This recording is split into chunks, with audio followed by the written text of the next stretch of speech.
साल पहले की बात याद कर रही थी कि जब वो पहली बार इस दुनिया में आई थी तब तो वो मरने ही वाली थी। अगर उसने टेम्पल के चीफ सरकोपिया को नहीं बचाया होता तब तो वो मर ही गई होती। टेम्पल का चीफ वो एक डीमन स्पाइडर है जिसका नाम है सरकोपिया।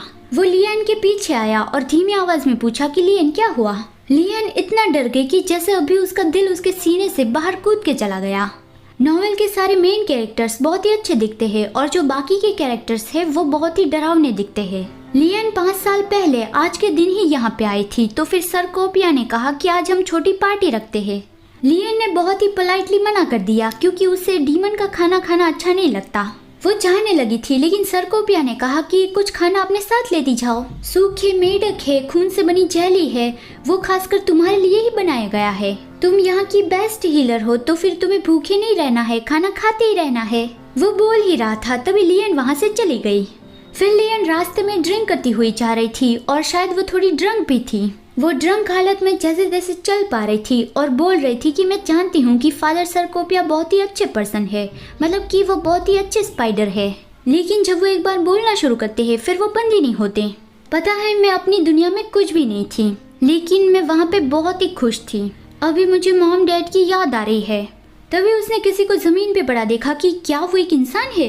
नहीं, वो तो एक इंसान के रूप में डीमन है। और उसने काफी सारे लाल धागे उस पर्सन के ऊपर देखा तो वो सोच रही थी कि क्या वो मर गया है। वो उसके पास जाके उसे बुलाने लगी। उस पर्सन ने उसका हाथ पकड़ लिया, तब उसे पता चला कि वो तो जिंदा है। तो फिर वो उसे हील करने लगी, मतलब कि जो लाल धागे दिख रहे हैं वो उसे हटाने लगी। लाल धागे हटाना बहुत ही आसान है लेकिन वो मुश्किल इसलिए बन जाता है जब लियन इंजर्ड पर्सन को हील करती है, तब उसका दर्द लियन को भी महसूस होता है। वो सोचती है कि लेकिन मैं किसी को इस तरह से मरते नहीं देख सकती, मेरे पास उसे ठीक करने की पावर है, तो चाहे वो जितना भी पेनफुल हो मैं उसकी ओर अपनी पीठ नहीं करूंगी।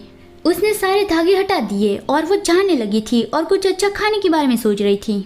लेकिन तभी उसने देखा कि एक लाल धागा उसके हाथ से बंधा है और उसका दूसरा सिरा उस पर्सन के हार्ट तक जा रहा है। तो फिर वो सोचने लगी कि आखिर ये पर्सन है कौन। लाल धागे मौत का निशान है और उसका एक दूसरा भी मतलब है। अगर इस तरह से लाल धागा किसी के दिल से जुड़ जाए तो उसका मतलब है कि उन दोनों के नसीब जुड़ चुके हैं। दूसरे शब्दों में कहे तो अगर एक पर्सन मर गया तो फिर दूसरा पर्सन भी मर जाएगा। लियन बहुत ही परेशान हो गई कि नहीं, ऐसा नहीं हो सकता, शायद मैं बहुत ही थक गई हूँ इसलिए मुझे चीजें दिख रही है। वो हर बार की तरह उस धागे को हटाने लगी लेकिन वो धागा नहीं जा रहा था। लेकिन वो वहाँ से भाग गई कि चाहे कुछ भी हो मुझे इस डीमन के साथ इन्वॉल्व नहीं होना। फिर सुबह उसने देखा तो लाल धागा अब भी उसके हाथ पे बंधा हुआ था। फिर ब्रेकफास्ट की बात चल रही थी जिसमें ताज़ा ताज़ा इंसानी खून था। लियन वो तो नहीं ले सकती, तभी उसे बताया गया कि कोई उसे मिलने आया है और वो बहुत ही हैंडसम है। यहाँ पे तो लियन को ज्यादातर लोग नहीं जानते हैं और नॉवेल के हिसाब से सेंट लूसिया से जो लोग इन्वॉल्व थे सिर्फ वही लोग हैंडसम थे। तो लियन सोच रही है कि आखिर कौन हो सकता है, क्या वो आसान हो सकता है।